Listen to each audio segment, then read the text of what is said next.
Está valendo! Sejam bem-vindos ao Projeto Chapecó. Hoje, aqui para nós em Chapecó, quarta-feira, mas para você na internet, quinta-feira, dia 30 de maio. Hoje, quarta-feira, tá vendo aqui, ó, gravado quarta-feira? Hoje, quarta-feira, 29 de maio, é aniversário do meu pai. Seu Álvaro, 79 anos. O velhinho nasceu em 1940.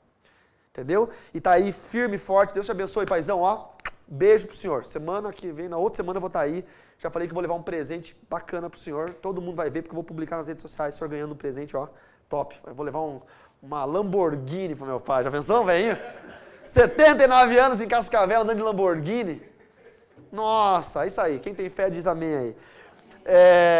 Também lembrando que o Projeto Chapecó é patrocinado pela Gasfajol, fábrica de joias. Olha, se você quer comprar um anel, uma aliança, anel de formatura, relógio, tem tanta coisa lá. Mas pastor, eu não moro em Chapecó. Eu moro, sei lá onde, em Fortaleza, no Ceará. Você pode comprar. Entra no site gasfajol.com.br. O site é muito legal e eles enviam para todo o Brasil. Ouro com garantia, coisa boa. E eu recomendo. Sempre fico muito grato a Deus por vocês que chamam no WhatsApp ou chamam no direct do Instagram e falam que viram a propaganda aqui no projeto. Faça isso. Primeiro que você dá uma moral pra gente e depois porque a gente fica sabendo que o pessoal tá entrando em contato com eles. Então, Gasfajol tem patrocinado o projeto e eu vou falar daqui a pouquinho sobre eles também, então fica aí. Também a clínica aqui em Chapecó, The Dogs. Essa, infelizmente, não tem como você que mora em outra cidade, longe, distante, fazer uso dos serviços, porque é uma clínica veterinária e um pet shop, um spa pet shop, que é uma coisa muito legal. Então você que tem um cachorrinho, um gato, um pet em casa, leva na The Dogs, primeiro, porque cirurgia de castração feita por videolaparoscopia, ou seja, o teu pet é castrado, feita a cirurgia, já sai andando o bichinho, não tem que ficar aquele transtorno todo de recuperação, tem que amar os bichinhos, cuidar bem deles, né? E também, você que gosta do seu cachorrinho ou do seu gato, enfim, bem limpinho, bem cuidado, leva lá que vai ser muito bem tratado. Aqui tem o Instagram deles, dá uma olhadinha nos stories, todo dia tem story legal, né? O nosso cachorrinho Burger está sempre lá fazendo stories, então, clínica veterinária The Dogs aqui em Chapecó. E lá em São Paulo, e hoje vai ter que ser, quem vai ser a voz? Vai ser você, Giovana, a voz? Lá em São Paulo, a clínica oftalmológica Oftalmo Care Center, que é na Avenida Miruna, 648, em São Paulo, Dr. Walter Kenji, que é o médico responsável, ótimo profissional e homem de Deus. Você que é cristão, procure sempre um profissional que também é um cristão, porque assim a gente abençoa nossos irmãos e tem a certeza de que quem está colocando a mão na sua saúde é uma pessoa abençoada, são mãos abençoadas que estão tocando em você. Então procure a clínica Oftalmo Care Center em São Paulo, Avenida Miruna, 648, fala com o Dr. Walter Kenji, que sempre tem ajudado a gente. Beijo no coração de vocês. Olha, irmãos, eu quero começar. Hoje nós vamos começar uma série de estudos sobre o tabernáculo. Quem sabia que... Não, vamos inverter. Quem não sabia, ou quem não sabe o que é o tabernáculo? Não sabia que existia um tabernáculo? Vocês sabem? Tá? O Fabrício, por pouco embasamento bíblico, né? Teórico, mas vai ser muito legal para você aprender uma coisa maravilhosa. Você na internet aí... quinta-feira, você percebe que está como se fosse uma live para vocês, que a estreia do Facebook, do YouTube é assim. Então vocês têm um chat aí, vocês podem comentar também, tá bom? E normalmente eu estou no chat falando com vocês. Então, quem de vocês aí na internet sabia que tinha um tabernáculo no Velho Testamento e o que tinha dentro e quais são os simbolismos dele? A maioria de nós crentes sabem do tabernáculo, né? Foi assim, Deus tirou o povo do Egito, levou para o deserto, estabeleceu leis, Moisés foi lá para o Monte... Sinai, Monte Sinai, no deserto de Sinai. Gente, eu dei uma gafe, acho que foi uns 3 projetos atrás, que eu falei que Moisés foi no Monte Moriá. Acho que foi isso. Alguém deve ter percebido e falado, ato falho meu. Eu sempre confundo Monte Horebe, Monte Moriá e Monte Sinai, tá? Mas vamos usar o termo correto aqui, Monte Sinai. Moisés foi lá, Deus falou com ele. Você vai pegar o livro de Êxodo, do capítulo 19 para frente, Deus falando com Moisés no monte. E ele passa as leis, nós sabemos que são 613 leis, e passa a estrutura para Moisés montar um tabernáculo. Então nós vamos falar especificamente sobre essa estrutura. O que vem a ser esse tabernáculo? Qual que era o objetivo dele naquela época e o que ele significa para nós nos dias de hoje? Isso é muito legal.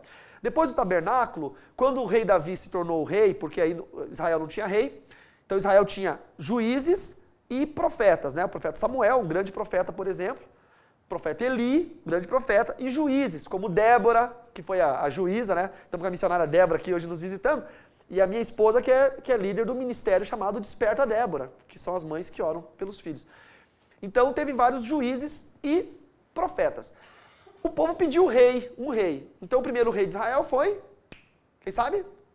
Saul, escolhido pelo povo. Depois o segundo rei de Israel foi Davi. Davi levantou fundos para construir o templo. O templo substituiria o tabernáculo. Então agora tinha um local, porque o tabernáculo ele era móvel, ele era itinerante. Como eles eram ainda nômades, eles passavam de um povo para o outro, né? O termo hebreu, eu já falei isso com vocês, ele vem do nome de Eber. E Eber significa aquele que salta, ou aquele que vai de um ponto A para um ponto B, simplificando. O que salta, o que projeta. Então, o povo hebreu, esse nome hebreu vem de Eber porque era um povo que estava nômade, passando de um lugar para o outro. Então, os hebreus, por serem nômades, tinham duas coisas que eles não poderiam ter naquela época. A primeira delas, eles não poderiam ter plantações, porque como é que você vai preparar uma terra e plantar se daqui 2 meses você vai para outro lugar? Né? Então não tem como, alguém iria colher. Então Israel não era um povo agrícola. Tiveram muita dificuldade quando foram ao Egito e quando habitaram na terra de Gerar, terra dos filisteus, porque eles eram agricultores e eles não eram. Os israelenses ou os hebreus eram criadores de gado, né? Pecuaristas. Então isso é uma coisa que eles não podiam ser naquela época, plantar, não podiam ser agricultores. E a segunda coisa, eles não podiam ter uma cidade santa, um ponto de peregrinação para que as pessoas se reunissem para ali adorar a Deus, porque eles eram nômades. Então se eles parassem num lugar, como nós vamos ver aqui, onde Deus falou para fazer o primeiro tabernáculo em Misma, chegava lá e montava um templo, logo eles iam embora para um outro lugar e não teria mais como voltar naquele lugar. Então, o tabernáculo ele era nômade, ele era móvel, ele se desmontava e montava, era uma tenda incrível, uma estrutura assim extraordinária, e eles tinham equipes para fazer isso, os levitas eram equipes para fazer isso. A tribo de Levi foi escolhida por Deus, das 12 tribos de Israel. Então eles tinham que montar, e nós vamos ver a estrutura das peças, o tipo de pele, o tipo de tecido que montava o tabernáculo para ser um pedacinho do céu na terra, para que o povo pudesse falar com Deus ali. Só que tudo isso estava apontando para Jesus Cristo. Que essa é a parte louca do negócio. E é o que eu vou falar hoje. A tipologia do tabernáculo para Jesus Cristo. Então vai ser muito legal. A gente vai chegar a entender isso e vai ser um bom pontapé inicial, ok? Bom, pois bem, só para concluir a história toda, depois do tabernáculo veio o templo, tá? E o templo tinha a mesma estrutura do tabernáculo, átrio, santo lugar, santíssimo lugar, arca da aliança. Então o que nós vamos aprendermos no tabernáculo, a gente vai entender no templo. Depois o templo foi destruído pela conquista babilônica, né? Babilônia dominou Israel. Você sabe que, por exemplo, o profeta Jeremias foi o profeta com o ministério mais difícil da história, porque ele profetizou que o povo devia se entregar. Ele foi o profeta da transição. Ele começou a profetizar ainda do Estado de Israel e terminou profetizando como cativo, né? À beira do rio Quebar. Então, ele foi o profeta da transição. Muito difícil. Ele tinha que falar para o povo se entregar. O povo babilônico dominou Israel, destruiu o templo de Salomão. Depois Esdras foi permitido a Esdras que pudesse reconstruir o templo. Neemias reconstruiu Jerusalém e Esdras o templo. O templo já não era mais, 50 anos depois, o templo não era mais com ouro bonito como foi de Salomão, era um templo de pedra. Por isso que falavam que a glória da segunda casa seria maior do que a primeira. Os jovens olhavam o templo de Esdras e vibravam, porque eram jovens, não tinham 50 anos, eles nunca tinham visto um templo. Os velhos olhavam e choravam, porque os velhos tinham conhecido o templo de Salomão com toda a sua glória e esplendor. E agora estavam vendo um templo de pedra. Então os velhos choravam. E os jovens gritavam de alegria, no mesmo momento. Esse era o ruído da terra, quando foi construído o templo de Esdras. Tanto que os judeus não consideram o templo de Esdras como o segundo templo. Consideram o de Herodes como o segundo templo, que para nós, na cronologia bíblica, é o terceiro. Herodes, 18 anos antes de Cristo, começou uma reforma, porque ele não tinha o apreço do povo judeu, e ele era um governante romano, então ele pensou, o que eu vou fazer? Eu vou reformar o templo deles, e aí eu vou ter o apreço do povo judeu. Então no ano 18 a.C., ele começa a reformar, Jesus nasce ali 5 anos antes de Cristo, então já tinha 13 anos de reforma, que Jesus apareceu. Jesus morreu com 33 anos, não é? E ressuscitou. O templo foi concluído no ano 65. Então a vinda de Jesus foi exatamente no período da reforma do templo, a reforma feita por Herodes. Tá? E Herodes é um título, são 3 Herodes, o grande tetrarca e o Herodes Antipas, que era um pai, filho e neto. Consegui encontrar a resposta para a sua pergunta. Por que meu relógio fica falando comigo, gente? Misericórdia. Está amarrado. Eu não consegui encontrar a resposta para a minha pergunta. Então eram 3 Herodes, e nesse período dos Herodes, o templo do ano 18 a.C. até o ano 65, ele foi iniciado a restauração e concluído. Tá? Só que Jesus não viu a conclusão da restauração do templo. Mas o povo judeu viu o Messias vindo nesse período. Ficou só 5 anos concluído, porque no ano 70 Domiciano destruiu. E foi a diáspora dos judeus, foi quando Jerusalém foi tomada no ano 70, os judeus foram espalhados pelo mundo, que é chamada de segunda diáspora ou a grande diáspora. A primeira diáspora foi aquela de Babilônia, quando eles foram tirados de Jerusalém. A segunda foi do ano 70. Tá? Só para vocês se localizarem na história, eu acho que todo mundo tem que saber um pouquinho disso. Seria importante que todo crente soubesse o beabá da história do povo de Israel, né? Dos hebreus, israelitas, judeus, quando dividiu os 10 reinos, né? 10 e 2, judeus, aí, cristãos, era muito importante que a gente soubesse.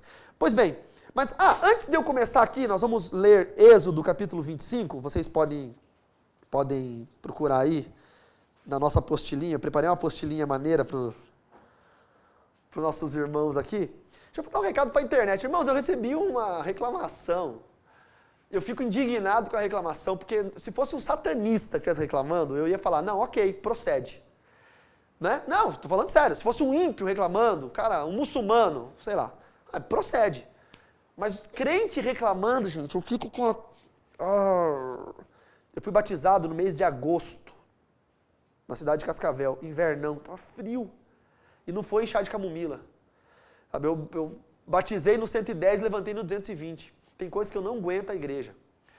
Uma pessoa se dignou a mandar uma mensagem pra gente dizendo assim, que gosta muito do projeto Chapecó, porque os estudos são bons e são válidos, mas não gosta que no início do projeto e durante o projeto fica passando propaganda da Gasfajol, da The Dogs, da Oftalmocare, né, que não gosta, que acha que isso é mercantilismo. Então, assim, vocês aqui sabem, eu só preciso falar para quem está na internet para entender. Nós poderíamos, toda quarta-feira, nos reunir lá na Steeltech, na empresa do Giovanni. Você não gostaria, Gil? Toda quarta-feira lá. Ele tem um espaço amplo, lindo. Tá. Poderíamos toda quarta-feira reunir lá no prédio da tia Maristela, do tio Tito. Poderia ou não poderia? O Everton, podia reunir lá no seu espaço gourmet, na edícula, na beira da piscina da casa do diretor. Poderia reunir na minha casa. Nós poderíamos reunir em qualquer lugar, toda quarta-feira. E eu dar o estudo para vocês. Não é? Alguns espaços são um pouco menores, talvez ficaria mais apertado, mas tem espaço aí que são grandes, salão de festa de prédio, dá para a gente reunir. Mas a gente se dignou a fazer o quê? Poxa vida, vamos transmitir esse estudo para a internet, para abençoar as pessoas do YouTube. E o YouTube é de graça, as pessoas que estão assistindo aí, nós temos tido uma diminuição, eu já falei isso para vocês, na monetização do YouTube. O YouTube monetizava bem a gente. Então entrava por mês R$1.200, R$1.300, R$1.400 de monetização do YouTube. Os últimos 3 meses não entrou nada, entrou 0. Não está monetizando. O pessoal que assiste o YouTube não dá superchat. Diminuiu muito o superchat. Então assim, e quando você dá uma oferta de superchat, esse dinheiro acaba vindo para a monetização do YouTube para a gente. Também não dá. Então assim, é extremamente de graça o que acontece aqui. A gente prepara um estudo, monta para você que está aqui no presente assistindo, você que está assistindo quinta-feira, dia 30 de maio, ou para você que está no futuro assistindo, ter um estudo bíblico sem uma capa doutrinária ou denominacional, um estudo bíblico puro para você. O que acontece? A gente faz num hotel, e esse hotel é pago, apesar que o gerente do hotel, que é o Marcos, faz um preço bacana, é um cara muito querido, eles nos tratam com muito amor, mas tem que pagar. E às vezes a gente arrecada oferta aqui e a oferta não cobre. O YouTube não monetiza. Como é que a gente paga isso? Não é? Eu estava contando para os irmãos antes, eu vou ter que trocar a carenagem do meu notebook amanhã, que é o meu notebook que eu trago de casa para fazer o projeto, né? Tem que trazer o tempo todo, andando com ele na mochila e tudo mais. Só a carenagem de baixo do notebook, R$600, eu vou ter que pagar amanhã no dinheiro à vista. Então, assim, tudo tem um custo, né? A gente vai comprando equipamento e tudo mais. E esse custo é suprido por monetização do YouTube, que não tem mais, tá bem ruim. Superchat de vocês, ofertas que vocês fazem pela conta ou tal, oferta dos irmãos aqui, quando eles trazem aqui na nossa caixinha, e por quem nos patrocina. Então a Gasfajol paga o horário do hotel. A gente só está aqui transmitindo para você na internet, de graça, você não precisa pagar nada. Você não quer dar oferta, você não precisa da oferta. É de graça mesmo para você. A oferta é algo de gratidão, quando alguém fala, poxa vida, os caras se dignam a fazer isso, eu vou ofertar na vida desse pastor ou nesse ministério, enfim, não importa. É assim. Mas você não é obrigado a fazer isso, é algo voluntário, do seu coração. O que acontece? A Gasfajol paga o horário do hotel para a gente poder estar aqui. A gente sempre está aqui porque eles pagam, senão a gente não poderia estar aqui, talvez não teria um projeto transmitido para você em casa. Então eu preciso falar deles, não só porque eu amo, porque são meus amigos de verdade, mas eu preciso falar deles por isso. Tá? Nunca me pediram, mas eu preciso falar isso. Mesma coisa Dedox, mesma coisa Oftalmo Care Center, e mesma coisa outro irmão aí que está assistindo, que tem uma empresa, alguma coisa, que acha que pode nos ajudar, e a gente coloca sua marca aqui e vamos falar. O que acontece? Aí um crente vem e fala assim, eu gosto do projeto, mas fala muito não sei o quê. Mas, então assim, vamos combinar que se eu não pegar mais o patrocínio deles, e eu não falar mais deles, acaba o projeto. E a gente não transmite. Não, acaba para a internet, para vocês não. A gente vai se reunir em algum lugar, até na casa da tia Lúcia, se for o caso, entendeu? E nós vamos continuar com o nosso estudo. Nós nunca vamos parar de estudar a Bíblia, nunca. Mas acaba para a internet. Então eu sei que a maioria de vocês são gratos a Deus por tudo isso. Eu só estou falando o seguinte, você que é crente e se digna a tirar um tempo do seu dia para escrever um e-mail desse, aí você perde seu tempo, eu perco o meu, você empresta seus dedos para o diabo. A Bíblia fala o seguinte, a boca fala o que o coração está cheio. Né? Isso foi porque naquela época não tinha rede social. Os dedos digitam o que o coração está cheio também. Então, só para deixar bem claro a você que tem aquele espírito crítico, não te censuro, crítica é boa, tá? Quando eu falar uma asneira aqui, me critique, por favor, porque você me coloca no meu lugar.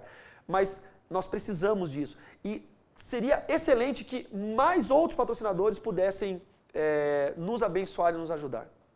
Porque a gente não ficaria, às vezes, meses apertado, uma coisa assim, a gente teria folga. Seria muito melhor ainda, tá bom? Teve gente que perguntou pra mim, eu gosto tanto do Na Guerra, por que parou Na Guerra? Porque ninguém monetiza. Eu tenho que dar aula, eu tenho família para sustentar. Eu não sou um adolescente youtuber sentado num quarto fazendo um videozinho pra vocês, eu sou um pai de família. O programa é bom, mas não custa muito para eu fazer e não entra nada. Então não vale a pena fazer um programa que não tem retorno. Então não vale a pena fazer, eu preciso dar aula, eu vou gravar aula, vou dar aula, porque eu tenho um monte de aluno, graças a Deus eu tenho mais de 1000 alunos. Então assim, eu tenho que sustentar esses alunos com informação, que são alunos que pagam porque tem um professor que lhes ensina.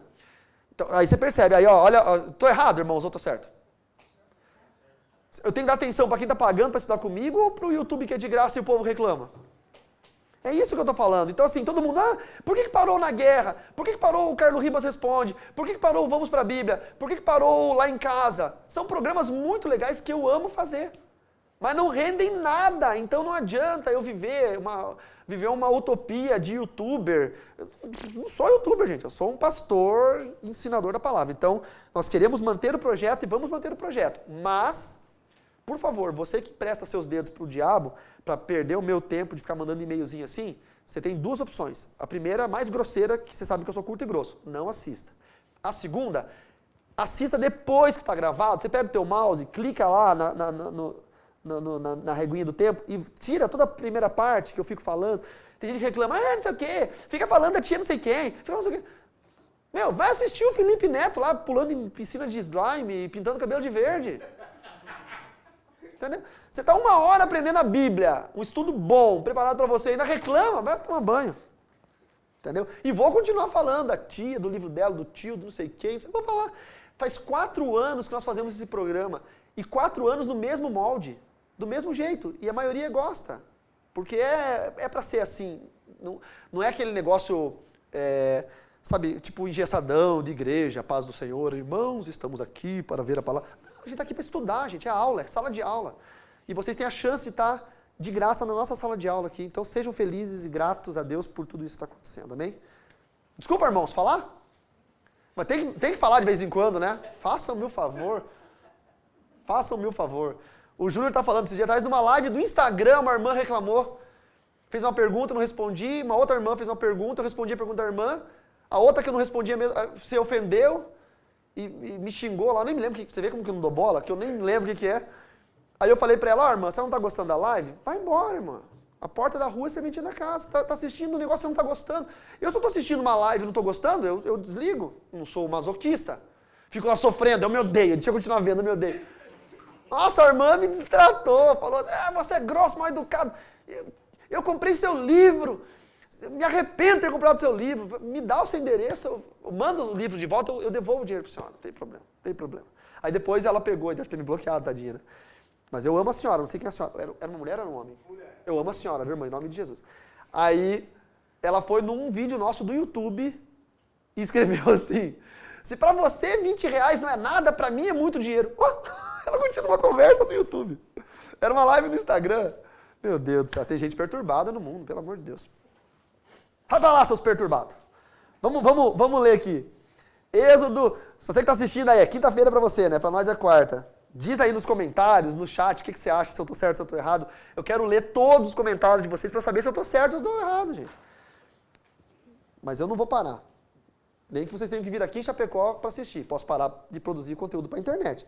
Porque o YouTube... Fui fazer uma live essa semana e o YouTube não avisou ninguém. Tinha 10 pessoas na live. Dava 200 pessoas. Aí todo mundo depois reclamando, o YouTube não avisa, o YouTube não avisa. Ai, gente, dá vontade de desistir dessa internet, só o sangue mesmo. Vamos lá. Êxodo, nossa, eu estou no 35. Não, 25, olha só. Aqui em Êxodo 35 também tem uma explicação. Êxodo 25, 1, amém? O Senhor disse a Moisés, diga aos filhos de Israel que me tragam uma oferta. Gente, olha só, eu vou começar falando de oferta, já vai ter gente reclamando agora. Vai ter gente dizendo, você que escreveu o Êxodo 25. Aposto foi você, ó. Já começa pedindo dinheiro. Gente, é a Bíblia, tá? Foi Moisés quem escreveu. Vamos reclamar com Moisés. Diga aos filhos de Israel, aliás, foi Deus quem disse, ó. O Senhor disse a Moisés. Não é nem Moisés falando com o povo, aqui é Deus falando com Moisés lá no monte. O Senhor disse a Moisés. Quando você fala que pastor é dinheirista, e Deus? Você vai ver o que Deus pediu. Aí você pede, irmão, dá uma oferta para ajudar aqui. Aí, esse pastor é dinheirista. Olha o que Deus pediu. O Senhor disse a Moisés, diga aos filhos de Israel que me tragam uma oferta de todo homem cujo coração o mover para isso. Oferta é obrigatória? Oferta é voluntária. Sabe por que eu oferto? Porque eu tenho um coração grato a Deus. Quando você vê uma pessoa em dificuldade, você não vai lá ajudar aquela pessoa? Às vezes você nem conhece a pessoa, às vezes. Você vai lá e leva uma coisa para ajudar? Por quê? Porque você olha para a sua situação e você diz, eu estou bem, e ele está mal, eu vou ajudar. Por que eu não ajudo os bebinhos que ficam aqui no sinal pedindo dinheiro? São todos uns camaradas fortes, adultos, estão cheios de cachaça, eu não ajudo mesmo. Mas você vê, aí vamos lá, né, entramos na balança, você vê os índiozinhos pedindo comida, você fala, poxa, mas os pais tinham que estar lá na reserva com tudo, por que não estão plantando comidinha deles, né? Preferem vir aqui, botar os filhos em estado de mendigância, do que estar lá e na sua terra. Quer dizer, brigam, fazem passeata no Congresso porque querem as terras indígenas. Mas cadê os índios de Chapecó? Estão tudo aqui na cidade pedindo esmola. Eu não consigo entender, mas não vou entrar em política, não consigo entender. Mas assim, você vê uma pessoa, seja ela quem for, caída na rua, pô, você não para perguntar se está tudo bem? Pelo amor de Deus. Você vê uma pessoa em dificuldade, a gente teve o caso lá do pastor Nelson, lá da EFAP, né, que pegou fogo na casa dele. Gente, pelo amor de Deus, todo mundo ajudou o homem. Todo mundo. Por quê? Porque no fundo ninguém quer que a sua casa pegue fogo. E quando você vê uma desgraça acontecer na casa do outro, você se coloca no lugar do outro. Por que Deus pede oferta a todo homem cujo coração o mova para isso? Porque você se coloca na posição de que eu tenho saúde, eu tenho um lar, eu tenho comida. Ah, mas eu queria ter um carro e eu não tenho. Mas eu queria ter... Mas, irmãos, tem gente que tem carro importado e não tem saúde que você tem. Tem gente que tem prédios, não é dono de uma casa própria, é dono de um prédio. E está lá em cima, na cobertura, querendo se jogar. Porque tem mais dívida do que pode pagar. E a família dele vai entrar em desgraça por causa disso.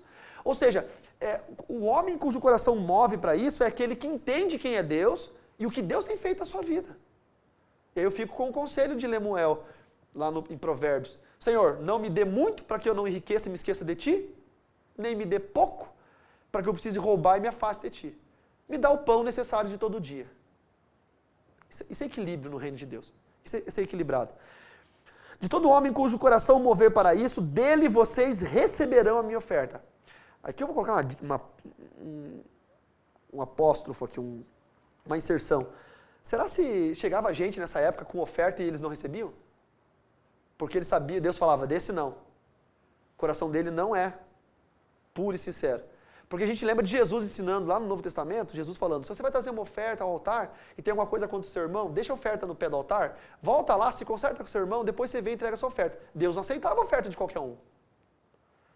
Tá? Pastores aceitam oferta de qualquer um. Mas Deus não.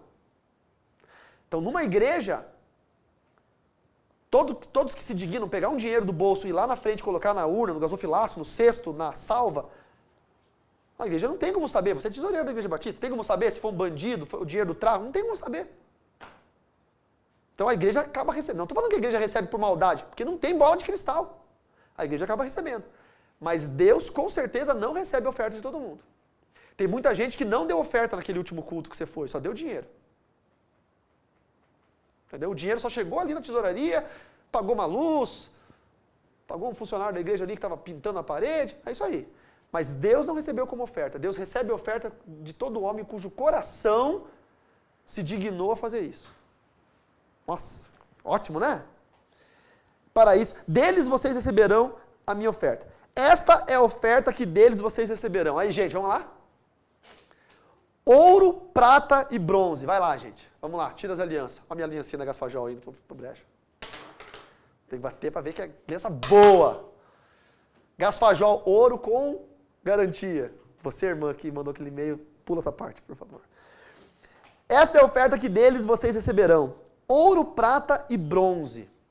Não era tipo, sabe? Tragam aí, você planta batata, traz batata. Planta abóbora, traga abóbora. Você cria gado, traz uma vaca. Não, Deus tinha uma lista específica. E essa lista específica você vai entender hoje nesse estudo. Ouro, prata e bronze. Versículo 4. Pano azul, pano púrpura e carmesim. Olha as cores. Não, mas eu tenho um pano verde. Deus aceita? Vocês lembram de Caim e Abel? O que Caim levou de oferta? Caim era agricultor. Levou do melhor da sua lavoura. Abel era pastor de ovelhas. O que ele levou? Da gordura do seu rebanho. Os dois deram o melhor do que tinham. Deus só recebeu a oferta de Abel. Porque Deus tinha estabelecido que a oferta de holocausto seria um animal morto e o sangue derramado. Já estava desde a oferta de Abel apontando para o Cordeiro de Deus, que era Jesus. Desde a oferta de Abel. Como é que Caim vai lá com abóbora para Deus? Com cenoura? Tipo assim, você pediu isso, mas eu dou o meu melhor. Tem gente que vai de joelho, daqui é Aparecida do Norte. Pagar promessa, como é que chama? Penitência. Eu já contei para vocês da veinha lá em Portugal, no Santuário de Fátima, né? Que estava andando com 1 quilômetro de joelho com como é que chama? Uma joelheira. Uma joelheira. Eu que sou bocudo, né?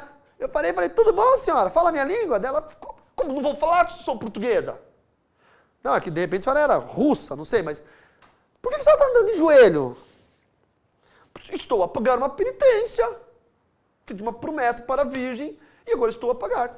E a penitência tem que ser andar de joelho até lá? Ela falou, pois não estou aqui a fazer.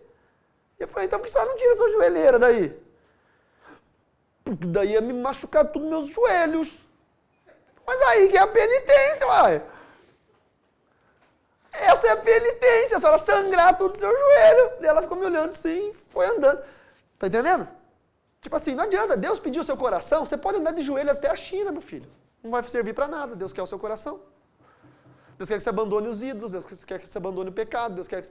Aí você vai lá e anda, entendeu? Carrega uma santa nas costas, carrega... Não adianta, Deus pediu para tirar a gordura de um animal e queimar e jogar o sangue lá, é isso que Deus pediu? Não leva a verdura que Deus não quer. Não, mas é a melhor verdura, é orgânica, comprei naquela combizinha ali na Benjamin Constant, tem uma combizinha maneira ali que vende verdura orgânica, meu quintal, acho que é uma coisa assim. Quintal, eu nunca... Deve ser caro, né? Porque é bonito ali, viu? Deve ser caro. Quanto que é uma cenoura lá no quintal da minha casa? Não sei. R$1.000 uma cenoura. Deus, essa cenoura custa R$1.000. Não, Deus não quer isso. Deus não aceita o que Ele não quer. Não é do jeito que eu quero. Não é tô aqui, Deus, debaixo da minha pressão, debaixo do meu achismo, é do meu jeito. Não, Deus quer do jeito dele. Ele pediu tecido, olha lá, tecido púrpura, pano azul, carmesim, linho fino. Quem sabe a diferença do linho bruto e do linho fino? Você sabe a diferença? Tá. Isso. Mas estamos falando de cores, né?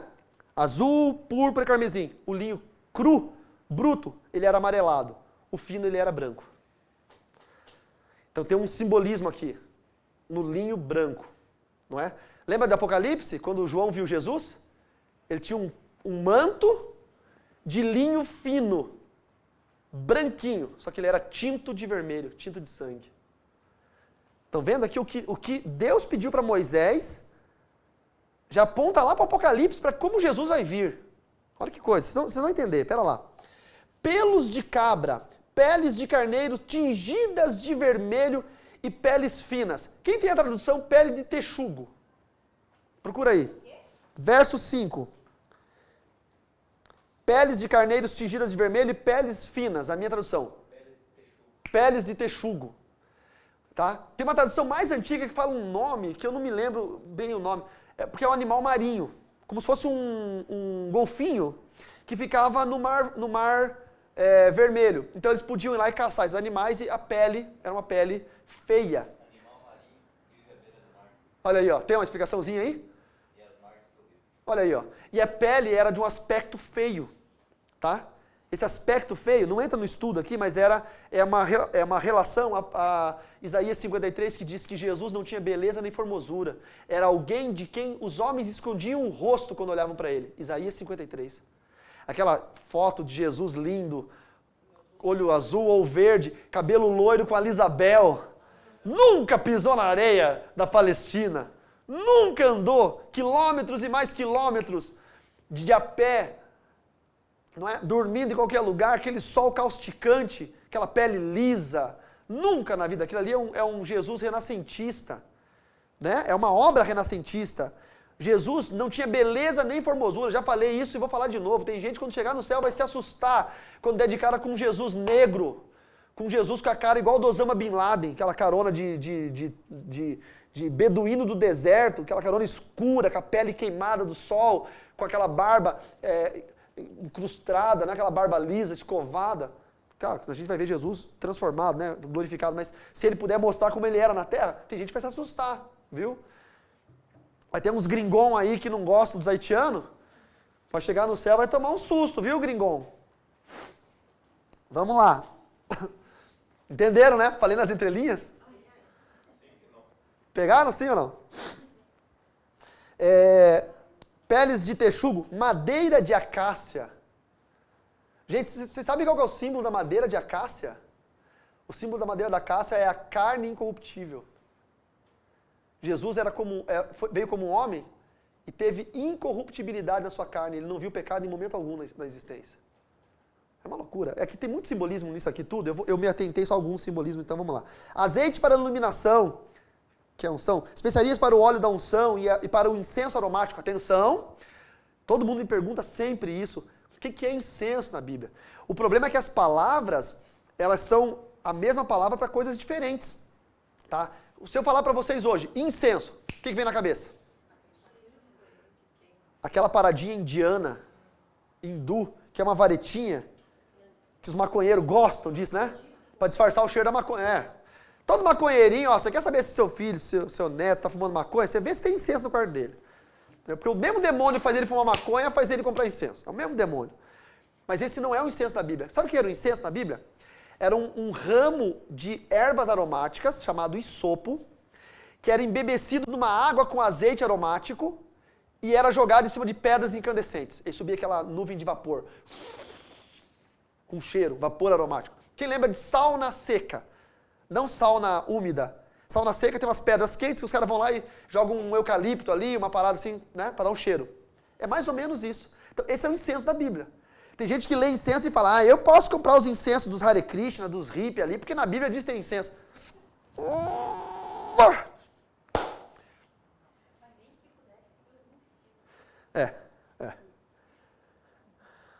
Às vezes a gente lê a Bíblia e não entende porque não é teólogo, não estudou. Tudo bem, tá de boa. Mas tem gente que não entende porque não quer prestar atenção. Que é óbvio que naquela época, nós estamos falando de quantos, né? Talvez 5 mil, 6 mil anos atrás, não tinha aquele incenso de varetinha igual tem, né, na Índia hoje. Então é óbvio que não é o mesmo produto. Não é? É só pensar, gente. Não é? Há anos atrás não tinha televisão, gente. O mundo modernizou, né? Não tinha rádio, não tinha telefone, não tinha energia elétrica, não tinha carro. Anos atrás, volta no passado, esses filmes épicos. Claro que o incenso não ia ter, então não é o mesmo incenso, tá bom? Vamos lá. Pedras de ônix e pedras de engaste para a estola sacerdotal e para o peitoral. Gente, muita atenção no verso 8 agora, por favor. E farão para mim um santuário para que eu possa habitar no meio deles. Toda essa oferta que Deus está pedindo era para fazer o quê? Um santuário para que eu possa habitar no meio deles. O que Deus estava fazendo? Deus estava demarcando, delimitando um espaço na terra onde a maldade, onde o pecado não poderia entrar daquelas cortinas. Então Deus poderia habitar naquele espaço demarcado. Porque a maldade do homem, o pecado do homem, impedia Deus de chegar na terra. Então o que Deus fez? Vamos criar uma embaixada. Vamos criar um ambiente onde eu possa descer ali e manifestar a minha vontade aos homens e falar com os homens e os homens me ouvirem. Mas eu não posso porque o homem é pecador. Naquela época o Espírito Santo, lembram? O Espírito Santo não estava sobre toda a carne. Então tinha que ter um ambiente específico para isso. Por isso que Deus pediu para fazer. Verso 9. Segundo tudo que eu mostrar a você como modelo do tabernáculo e como modelo de todos os seus móveis, assim mesmo vocês o farão. Tá? Então, teve ali o modelo. Se nós formos pegar todo o texto até o verso 40, até o capítulo 40 e poucos, você vai ver que Deus mandou fazer especificamente todos os móveis. A Arca da Aliança, a mesa para os pães da proposição, a bacia de bronze, bronze representa a redenção, e tem vários significados. Mas eu vou pegar e vou me atentar aos significados do que nós lemos agora, ok? Então vamos lá. O tabernáculo de Moisés, tem muita gente que confunde dois termos, tá? O tabernáculo de Moisés é a tenda da congregação. Nós vamos falar sobre a tenda da congregação no outro estudo, tá? Nós estamos falando aqui sobre o tabernáculo de Moisés. No capítulo 1, olha, eu fiz um apontamento para vocês que tem a apostilinha desse estudo. Deus usou um capítulo para falar da criação, tá? Lá em Gênesis 1. Deus usou aproximadamente 3 capítulos para falar sobre o êxodo do Egito. O êxodo, especificamente. E Deus usou 13 capítulos para falar do tabernáculo. É importante o tabernáculo ou não é? Um capítulo para falar da criação do mundo. 3 para falar do êxodo do Egito e 13 para falar do tabernáculo. Porque Deus deu regras específicas para todos os modos. Vamos lá então, vamos interpretar literalmente o versículo 8 que eu pedi para vocês anotarem aí. Êxodo capítulo 25, verso 8, versículo original, tá? Então, para a gente entender melhor, nós vamos pegar o que está escrito ali, ó. E me farão um santuário e habitarei no meio deles, tá? Peguei uma tradução mais próxima do literal. O que diz no hebraico? Ó, eu fiz aqui, botei a ideograminha para vocês. Você não está no grupo do projeto? Depois eu mando para você a apostilinha, tá? Veazu li mikdar. Agora vem o grifo.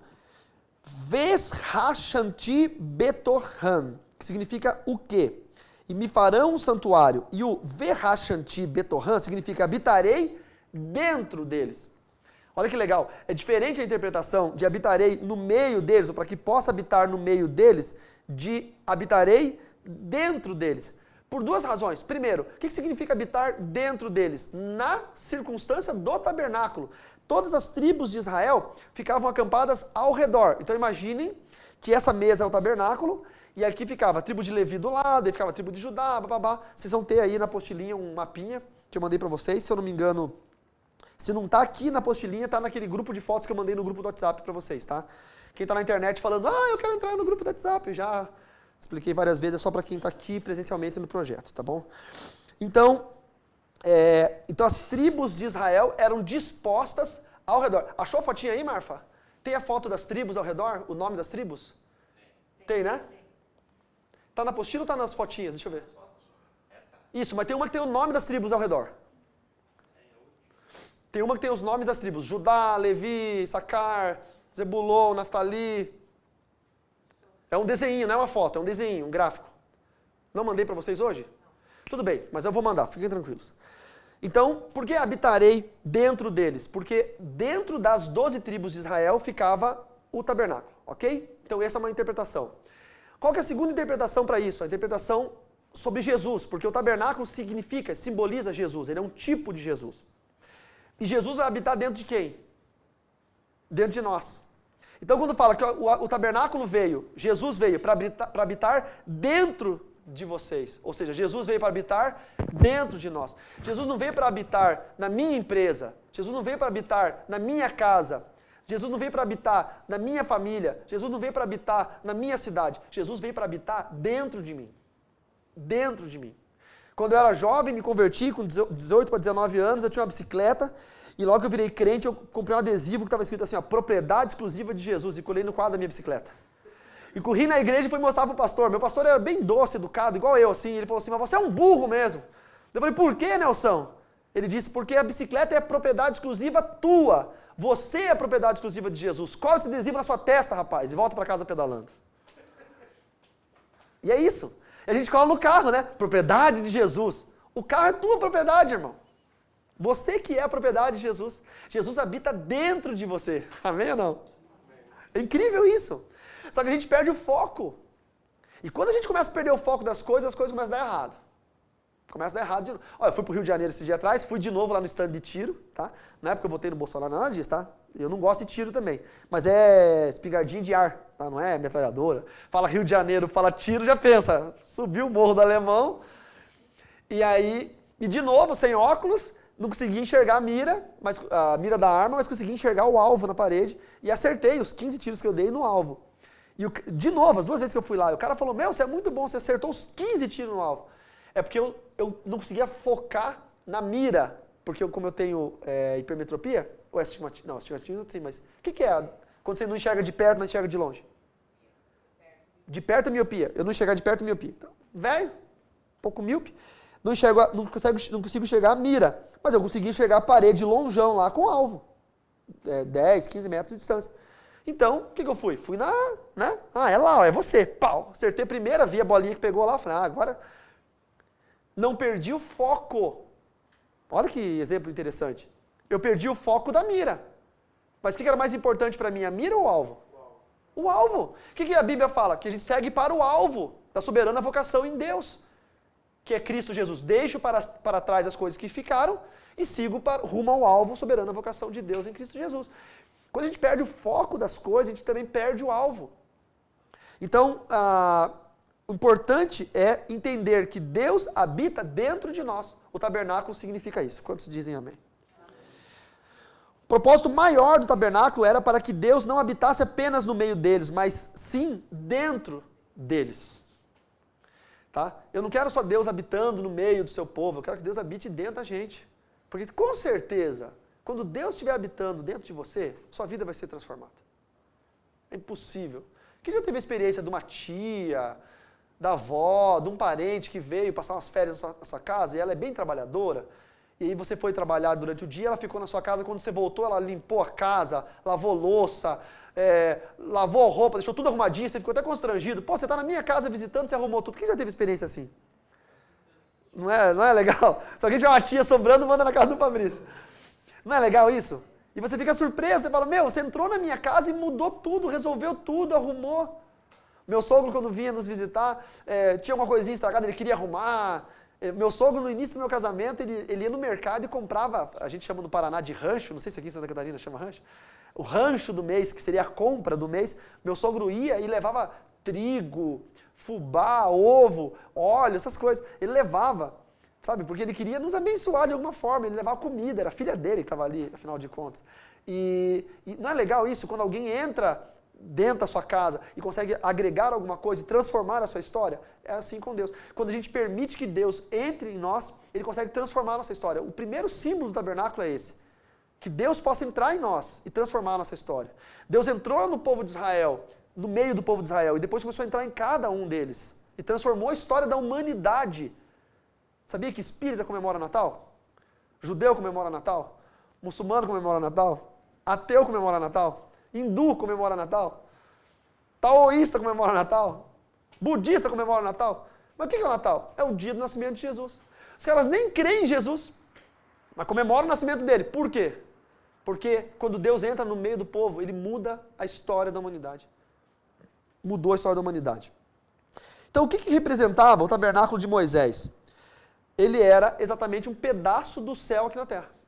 Era uma forma do homem ter uma entrada, um portal de entrada com Deus na terra. Deus mandou construir o tabernáculo de uma forma didática para ensinar um pouco do céu através daqueles ritos e os utensílios que estavam ali. Então vamos lá. Em poucas palavras, vamos ver o significado do tabernáculo de Moisés. Representa uma réplica do céu na terra, está na apostilinha que eu mandei para vocês aqui. Representa atributos de Deus por meio dos utensílios, que nós vamos estudar na próxima quarta, e para vocês na internet na próxima quinta. Representa a morada de Deus, assim como é no céu, foi feito aqui na terra. E aí isso também exemplifica a oração de Jesus do Pai Nosso, lá em Mateus capítulo 6, tá bom? Então são vários significados, explicações e algumas especulações sobre o real significado do tabernáculo de Moisés, ok? Eu quero ter uma fotinha aqui, eu não coloquei aqui no projeto para soltar essas fotinhas, tá? Porque eu achei que ia ficar pesado, a gente vai mostrando foto aqui, fica estranho. Mas sobre a réplica do tabernáculo, vocês viram aí? Tem uma fotinha na apostilinha aqui no site do projeto. Eles fizeram lá em Israel, em Timna, uma réplica do tabernáculo, tá? Sem o ouro, a prata e o bronze, como ele era, cercado e tudo mais, para que as pessoas que vão para lá possam ver os tamanhos em tamanho real e tudo mais, tá bom? Vamos lá. Qual que é uma pergunta muito comum? Por que Deus mandou fazer esse tabernáculo? Tá? Então, a gente separou cinco respostas, tá? Ou 5 pontos para a gente poder entender. O primeiro ponto, Deus mandou construir o tabernáculo para fins didáticos. Então, como o povo vinha do deserto, vinha do Egito, estava no deserto, o povo ainda era contaminado pela cultura egípcia, pelos deuses egípcios, eles tinham uma questão aí que eles eram no Egito politeístas e tinham, né, uma miscelânea de templos e coisas, agora estavam no deserto, não viam Deus invisível, não tinham templo, não tinham nada, então Deus mandou criar o tabernáculo para que o povo pudesse aprender a adorar a Deus. Isso é muito importante, tá? Segundo ponto, Deus mandou construir o tabernáculo para Israel ter uma prova física, material da presença, porque, de novo, como eles vieram de uma transição, o deserto foi um período de transição para Israel. Então, como eles vieram de uma transição, eles ainda criam naquilo ali. Tá? Por que a Igreja Universal, por exemplo, vou dar um exemplo da Universal, eu gosto muito da Universal. Por que a Universal ganha bastante católico para Jesus, ganha bastante, agora está ganhando judeu para Jesus? Por quê? Porque eles pegam alguns elementos muito espírita para Jesus, eles ganham.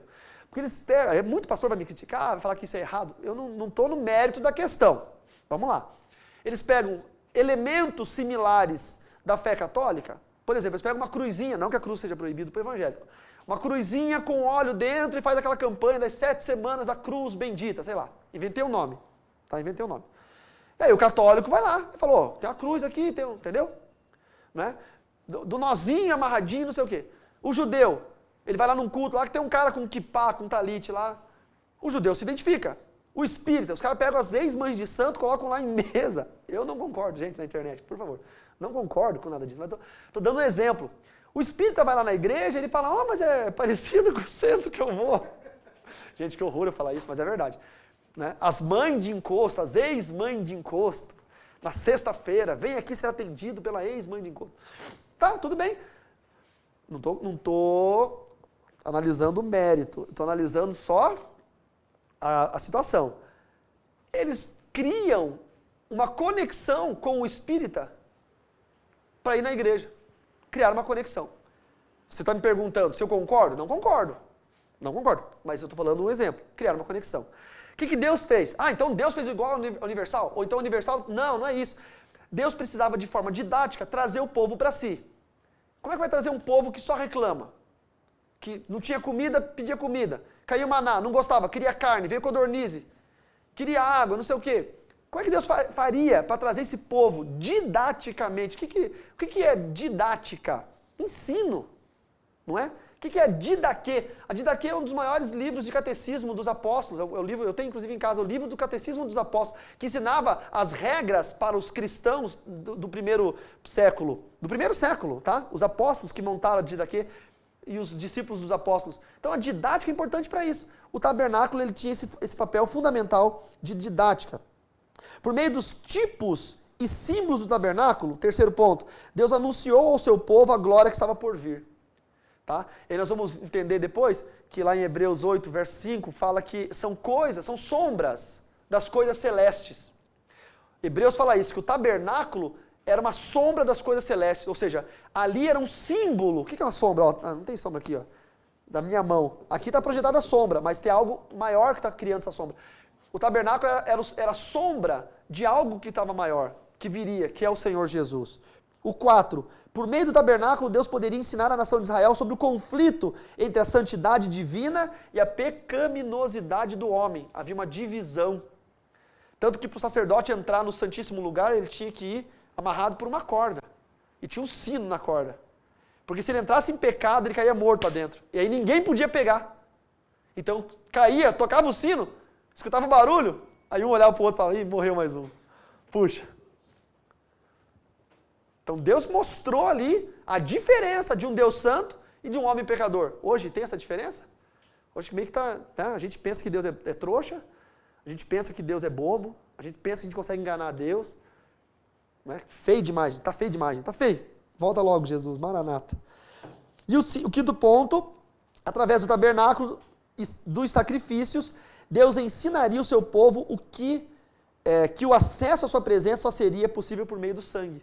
Como é que o povo iria lá na vinda de Jesus entender que aquele homem que era Deus encarnado, nascido de uma virgem, teria que morrer e derramar todo o seu sangue para a remissão dos pecados? Se não tivesse que haver, desde o passado, o ensino da obrigatoriedade de sacrifícios de sangue.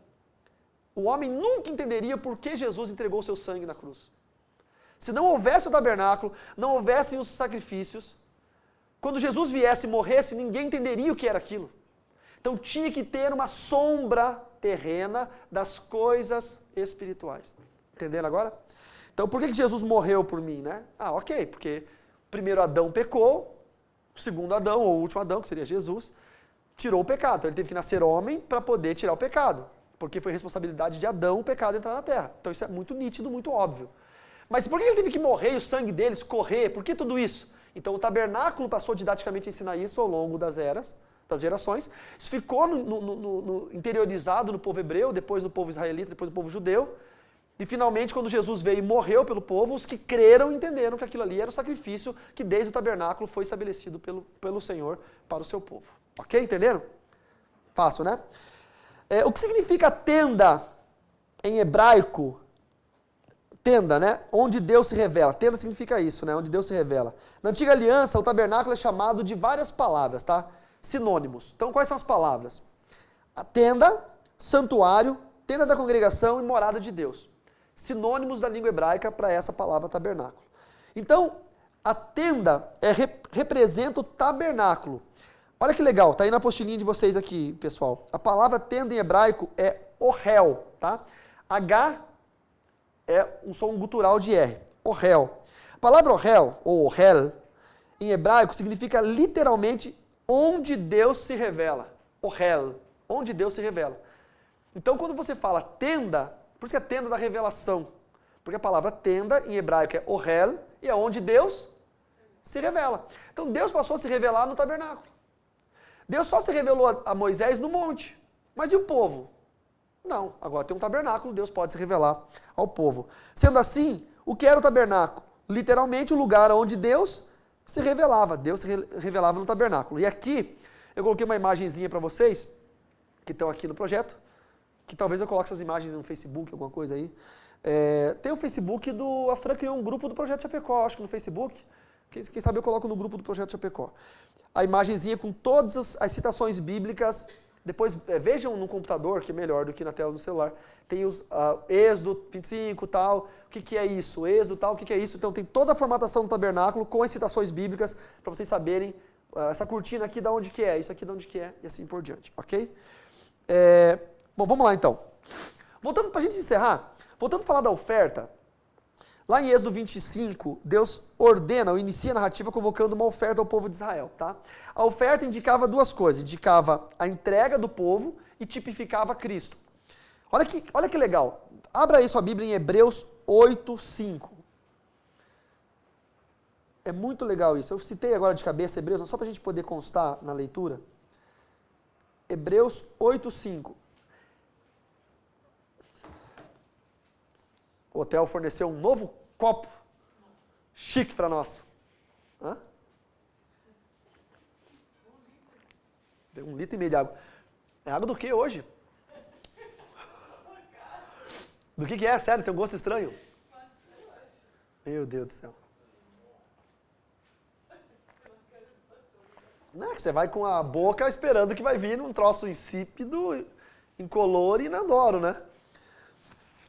Que é para ser água, de repente vem com gosto de canela, uma coisa estranha. Vamos lá. Hebreus 8:5, acharam aí, queridos? Estes ministram em figura e sombra das coisas celestiais. Figura e sombra. Olha que legal. Na psicologia, signo e significado. O que é signo e significado na psicologia? Dentro da teoria de Gestalt. Tem um cachorrinho aqui bem fofinho, meu cachorro, bem fofinho. Aí tem uma luz lá embaixo que projeta a sombra dele aqui na parede e parece um monstro. Qual que é o signo? É um cachorrinho. Mas o significado para outras pessoas pode ser um monstro. Para uma pessoa que tem medo de cachorro, já vi criança chegar lá em casa que tem pânico de cachorro, e o meu cachorro, coitado, meu cachorro é um fofo. A criança ficava no colo da mãe desesperada gritando, porque para ela, o significado de um cachorro é um monstro. Ela foi mordida, alguma coisa assim. Israel teve um problema assim, eles tinham medo de passar pelo Negueb porque havia um mito que lá tinham gigantes que devoravam homens. Tá? Por isso quando os espias voltaram disseram, é uma terra que devora homens e vimos os seus gigantes. Eles nunca viram gigantes naquela terra. O que eles viram é a sombra do povo do Negueb projetada nas paredes da montanha. Então, signo, significado. Eles eram homens comuns, talvez de alta estatura, ok? Mas não eram gigantes que comiam pessoas, que devoravam homens. Mas o significado era exatamente isso. O que o autor de Hebreus diz aqui no Hebreus 8, verso 5? Estes ministram em figura e sombra das coisas celestiais. Signo e significado. Signo, o tabernáculo. Significado, Jesus. Entenderam? Figura e sombra das coisas celestiais. Assim como Moisés foi divinamente instruído quando estava para construir o tabernáculo. Pois Deus disse, tenha cuidado para fazer tudo de acordo com o modelo que foi mostrado a você no monte. Ou seja, ele não podia errar em nada que Deus estabeleceu, porque ele tinha que seguir à risca os significados que aquilo representava. E aí vamos pegar, eu coloquei aqui na apostilinha de vocês, vocês vão ter que ampliar para ler isso aqui, depois vocês lêem, uma tabelinha ali preta e laranja, tá? O que o tabernáculo é, o que Cristo é. Entendeu? É uma comparação, vai ser bem legal de vocês entenderem. Então vamos lá, vamos para a oferta. A oferta aponta para Cristo, ok? Então os três metais, ouro, prata e bronze. Ouro era a divindade. O ouro era o simbolismo do divino. Então o ouro do tabernáculo apontava para a divindade. A prata era o simbolismo da redenção. Jesus veio para nos redimir dos pecados. E o bronze era o simbolismo do sofrimento. Tanto que a bacia de bronze, onde o sangue do sacrifício era colocado, depositado, era a bacia do sofrimento, ou significava o símbolo do sofrimento vicário de Cristo, o sofrimento do Cordeiro de Deus. As cores dos tecidos, olha que interessante, 4 cores, azul, púrpura, carmesim e branco, o linho fino, tá? Elas apontam para os 4 evangelhos. Olha que loucura isso. 4 cores apontam para os 4 evangelhos. Por quê? Porque o azul simboliza o Filho de Deus, simboliza o Filho azul, tá? E no evangelho de João, João chama Jesus de o Filho de Deus. O púrpura, ele simboliza o rei, o manto dos reis era púrpura. No evangelho de Mateus, chama Jesus de rei. O carmesim, o vermelho, simboliza salvação. No evangelho de Lucas, chama Jesus de Salvador.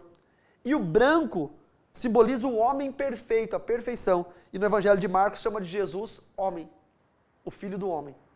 Então, cada um dos evangelhos atribui a Cristo uma figura de linguagem diferente. Mateus chama ele de Filho de Deus, Marcos chama ele de Rei dos Reis, Lucas chama ele de Salvador, João chama ele de Filho de Deus, Mateus chama ele de Rei, Lucas chama ele de Salvador e Marcos chama ele de Filho do Homem. Então, cada uma das cores aponta para uma forma que um dos 4 evangelistas chamaram a Cristo. Só que isso, 4.000 anos antes de Jesus vir como verbo que se fez carne. Não é incrível? Signo, significado. Sombra das coisas celestiais. Amém? Na apostilinha, depois, para vocês aqui, pessoal da internet, eu vou tentar colocar essas imagens, pelo menos, lá no grupo do Facebook do Projeto Chapecó. Tem um grupo aí no Facebook chamado Projeto Chapecó, eu posto lá para vocês. Tem aqui a fotinha do tabernáculo, com os utensílios dele, e aqui do lado a explicação de onde ficava cada utensílio. Vocês vão ver que esses tecidos fizeram o telhadinho.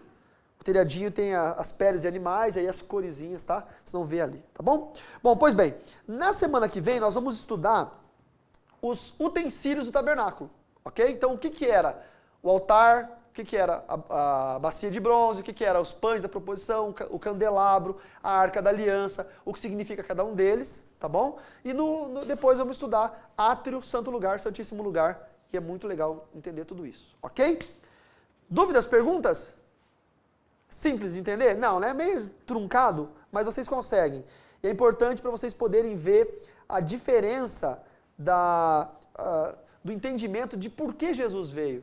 A gente fica muito naquela, né? Jesus morreu na cruz, blá, blá, blá. A gente sabe dessa história retórica toda, mas o porquê que ele veio e teve que morrer numa cruz? Por que ele teve que ser o Cordeiro de Deus? Por que ele derramou o seu sangue carmesim?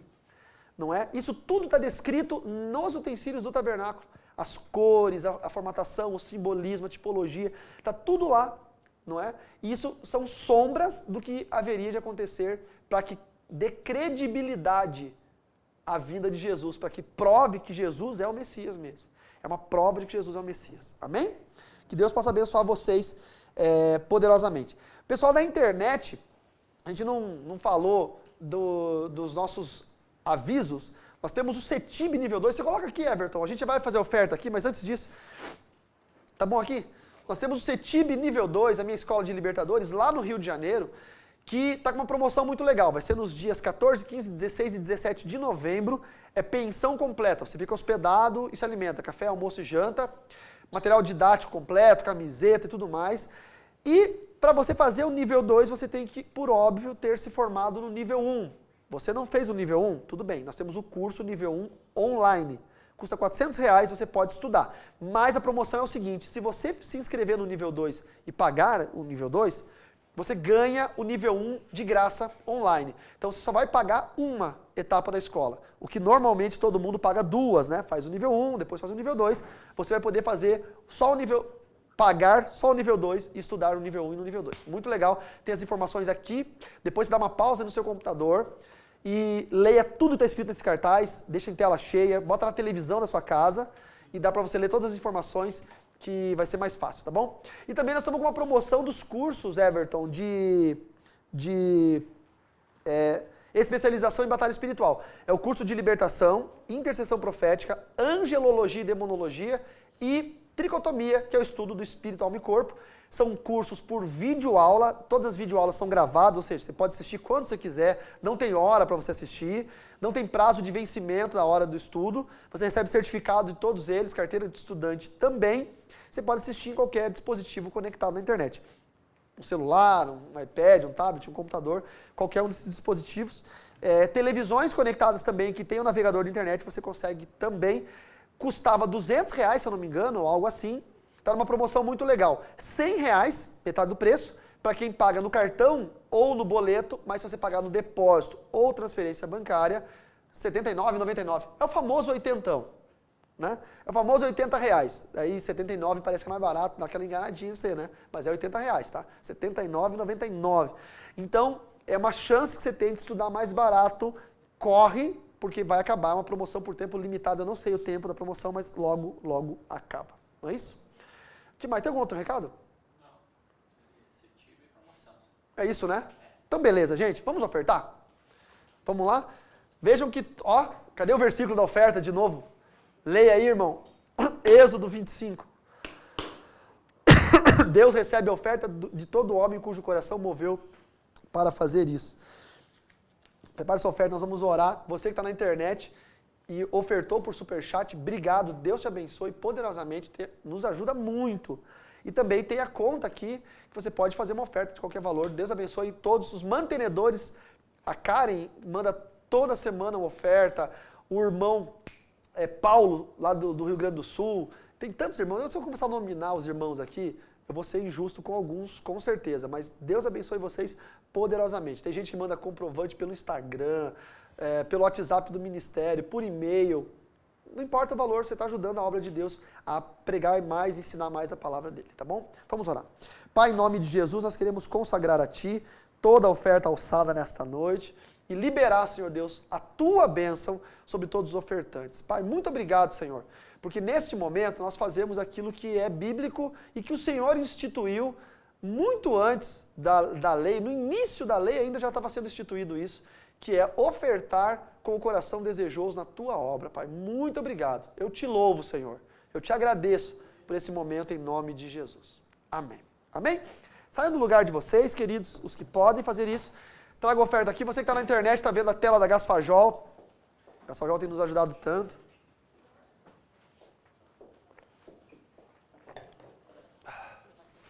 Top. Mas, ó, um Doge. Um Doge. Olha, quem quiser água, a água está saborosa, o café está quentinho. Tá muito bom. Vamos lá? E o nosso molden, Cláudia? Que fim deu aquilo lá? Ele disse que ia cancelar, não continua vindo fatura. Pois é, vamos processar esses caras, botar no Procon, uma coisa assim. Não é? É, tem que ir no Procon e... Não paguei esse mês. E aí vai ter que... Vivo, hein? Que horror, hein, Vivo? Sabe o que me deixa triste? Não é só... Porque a Vivo é uma boa operadora, eu tenho Vivo tudo em casa, tenho Vivo Fibra em casa, celular, uma boa operadora.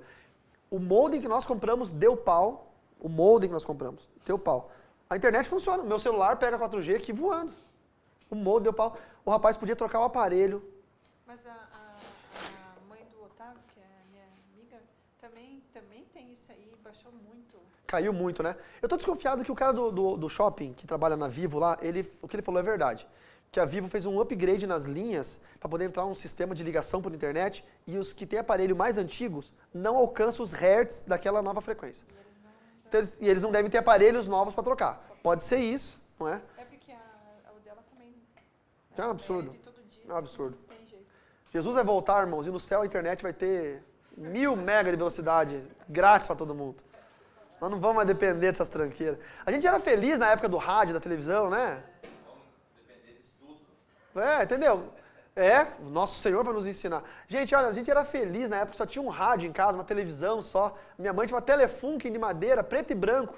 E ela fez uma mágica, colocou um troço na televisão, ficou 3 cores a televisão. Verde, amarelo e azul, acho que era. Ficou colorida, minha mãe fez uma mágica que a televisão ficou colorida. Como nós éramos felizes, gente.